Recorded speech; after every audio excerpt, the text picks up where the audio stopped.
Today's lesson, the one that you're looking at, is not really about math. What it is a farce. The title of the lesson is A Mathematician Confesses His Crimes During the Lockdown. And I'll get to that part, but before we get to that part, I have a lesson plan. So we start with the good news. We will learn how to assess the risk. So, given your age and your health condition, I will teach you how to figure out your risk of dying from the coronavirus or of surviving the coronavirus. Next, we're going to talk about God's laws versus human laws, and I will tell you the story of how I became a criminal. I will confess all the crimes that I have committed during the lockdown. I will tell you what crimes I'm still planning to commit. I will tell you who's responsible for your safety, and I will give you a piece of advice from a Swedish scientist. So let's start with the good news. The good news, according to former Swedish chief scientist Johan Giesecke, the death rate for COVID-19 will be around 0.2%. I don't know if you remember, but at the beginning of the pandemic, we were told that the death rate will be 6%, or it will be 3%. So a death of 0.2% means that of all the people that get sick, only 2 out of 1,000 will die. Or better yet, 998 people out of 1,000 will survive. Now this week, members of the Senate questioned Dr. Fauci, and one of those people were Ron Paul, and according to him, this is statistics from the state of New York. Remember, the state of New York actually has more cases, more people that die than any other state. And so, according to statistics from the state of New York, the chance of a child under the age of 15 dying is virtually zero. Virtually zero. So, of all the deaths in the state of New York, I think that only 3 children under the age of 15 have died. And for people between the age of 15 and 45, the chance of dying is 0.01%. What that means is that only 1 out of 10,000 people that contract the disease will die of it. Okay, so good news are done. Let's learn something that the news channels don't give us. How do we calculate, how to assess risk to ourselves and to our loved ones? And so I've given you a mathematical example. And the question says, what is the probability that a healthy 21-year-old will die if he or she is infected by the coronavirus? So to figure out that probability, what you need are the following pieces of information. What percent of 21-year-olds are healthy? For the particular age group, what percent of the COVID cases are for that age group? And finally, what is the death rate from COVID-19 by age? Now, the only piece of information that I was actually able to find is this one. For the state of New York, out of 100,000 deaths, 18 deaths are for ages between 15 and 45. So I wasn't able to figure out the death rate to actually find the death rate for 21-year-olds. The first part, I actually made it up. I could not find the information. I don't know exactly what percent of people aged 21 are healthy in the United States. So if you think that this number is too high, you can actually write 50%, but it would be hard to imagine that only 1 out of 2 21-year-olds are healthy. Was I able to get the percent of cases? No, I couldn't find that information either. I will tell you how I came up with those numbers. I found out that of all the people living in the United States, 21.9 million are between the ages of 20 and 24, and the population of the United States is 328.2 million.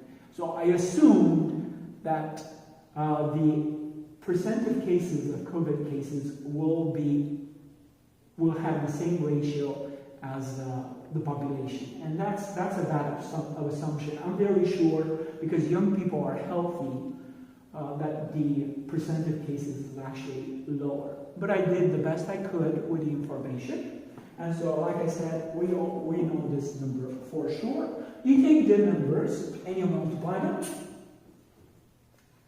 and you get this number, a 0, followed by 5 zeros, and then 989. I approximated it to 0.001, which is 1/100th.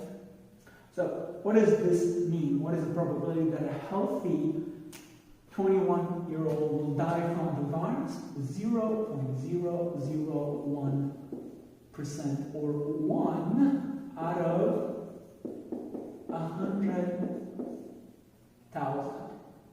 Which means that his chance of surviving the pandemic is 99,999 out of 100,000.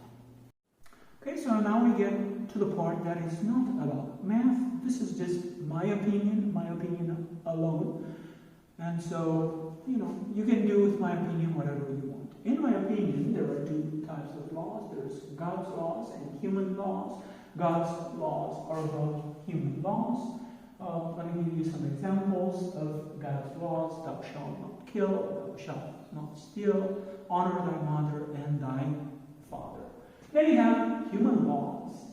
And I believe that human laws are divided into two categories. Rational laws, which are easy to follow and obey, and irrational laws, which are easy to disobey, to defy. So let me give you an example of an irrational law, something that I considered irrational.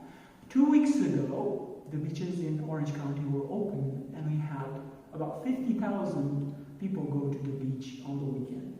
And so the next week, an irate Governor Newsom admonished the people, because, acting normal is not allowed during those times, and irrationally decided to just close the beaches in Orange County. Why was that an irrational law? Because the death rate, the number of cases in Orange County were half the ones in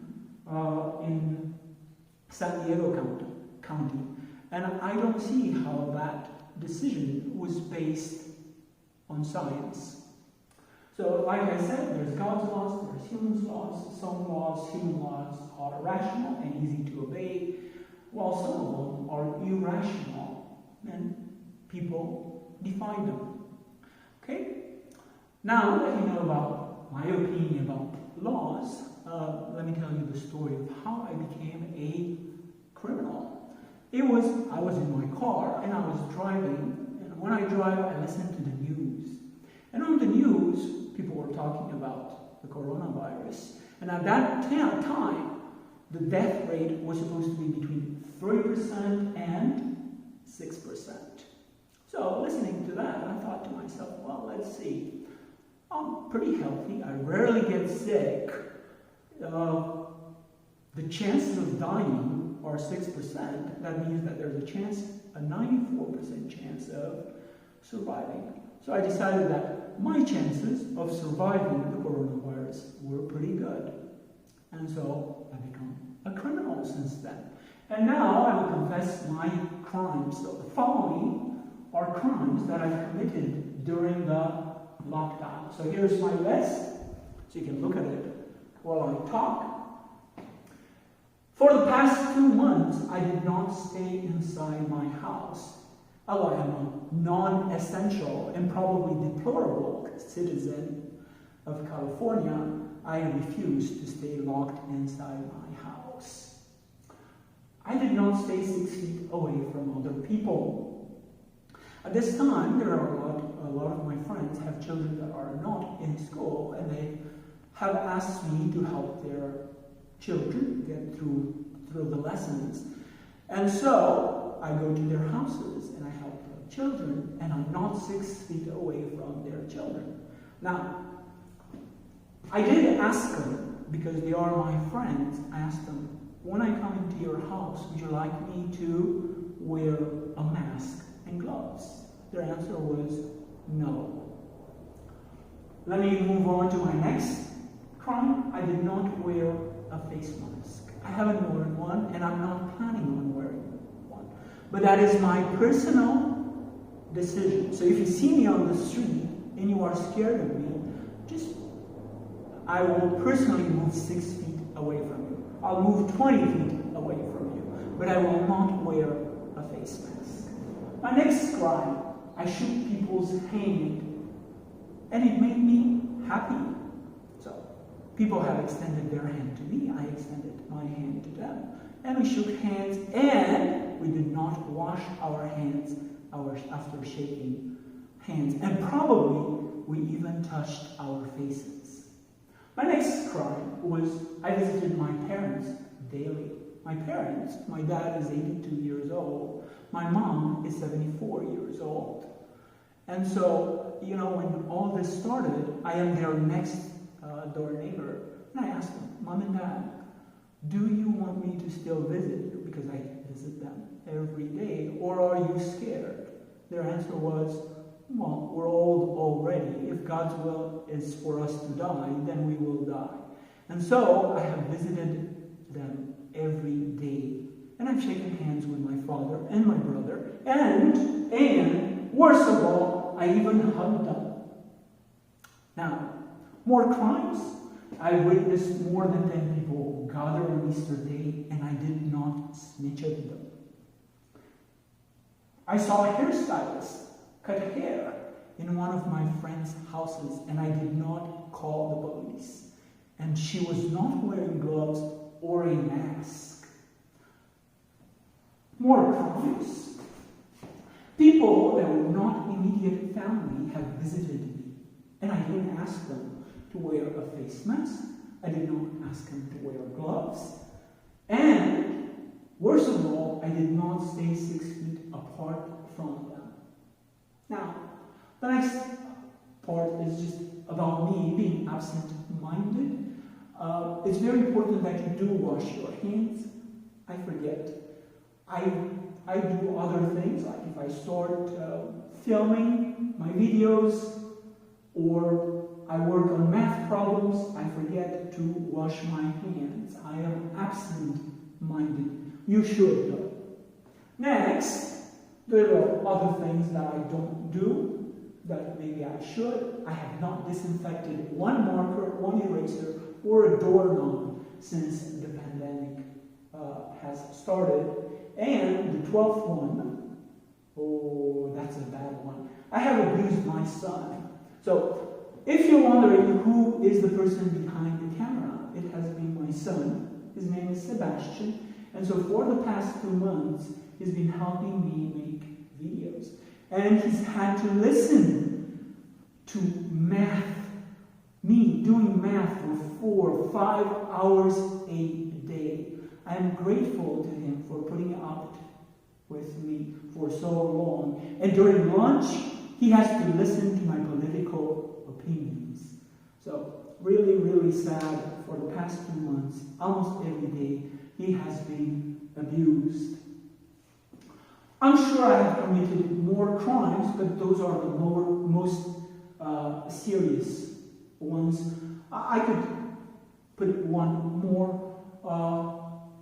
I'm happy when I see people defy the law. I prayed for the governor of Georgia to be successful when he reopened the state, so that there is no surge of coronaviruses in his state. Now, let's see. Here's a list of crimes that I'm still planning to commit. So, I am planning to go to church and enjoy religious services, and I hope that there is a Greek Orthodox church, or a Russian, or a Serbian, or Romanian Orthodox church, where the priest will open it so I can go enjoy beach, I'm planning to put a towel on the sand, take out a book, and read it and sunbathe. As you know, right now that is illegal.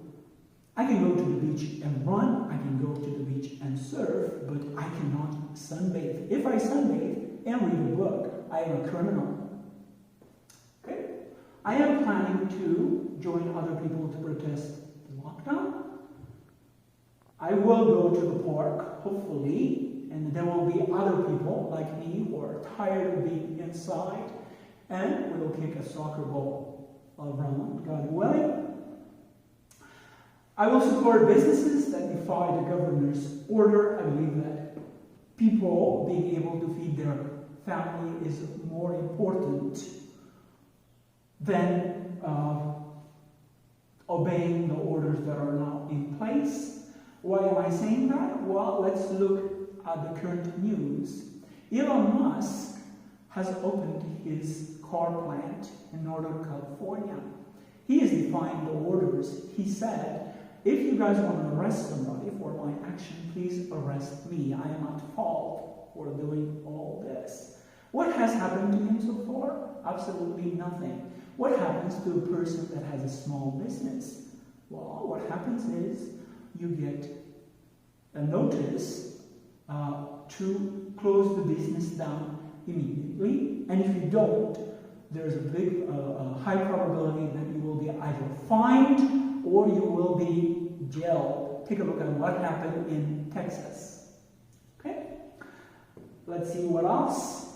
I'm hoping to dance with another person. Of course, if I'm dancing, it would be very hard to keep 6 feet away. I'm hoping to invite friends over for a barbecue to sit down and play a game of poker. And I hope to go to a 4th of July celebration where we will celebrate the foundation of this country, where we have our God-given rights of pursuit of happiness. So we're almost done with this video. I only want to make 2 more points. The first one is, who is responsible for your safety? So who do you think it is? Is it President Trump? Is it Governor Newsom? Is it you? Am I responsible for your safety? I'm not. I'm only responsible for my safety, and for my family's well-being. That's it. Who's responsible for your safety? You are. So please, don't look to the government to keep you safe. I give you a formula. You should now know how to calculate the risk. And if you still think that the risk of going outside and getting back to normal is too high for you, then don't go outside. If you think that you can go outside, well, there are some guidelines that you should follow, and I will tell you about the guidelines that you should follow if you go outside. But go outside, enjoy life, let life get back to normal. So, in conclusion, you are responsible for your safety. You are responsible for your own well-being. And my piece of advice, I wish I were that smart, but I'm not. This is a piece of advice from former Swedish chief scientist Johan Iseki. And there are 3 pieces of advice. 2 of them are for you and I, normal people. They are, wash your hands. He says it's been known now for 150 years that washing your hands reduces the risk of being infected, and keep your distance from others. But I will remind you that in Sweden, gatherings of less than 50 people are still allowed. So that's it. That's all he said. He didn't say anything about a face mask, but if you feel comfortable wearing one, then wear one. Finally, the last thing that he said it's advice for our leaders. He said, the government needs to trust people that they will do what is in their best interest. Do you notice? He didn't say the government needs to keep everybody locked for the next 2 years. That's not what he said. He said people are smart enough to make their own decisions. They're smart enough to be concerned about their safety, their loved ones' safety. So let them make their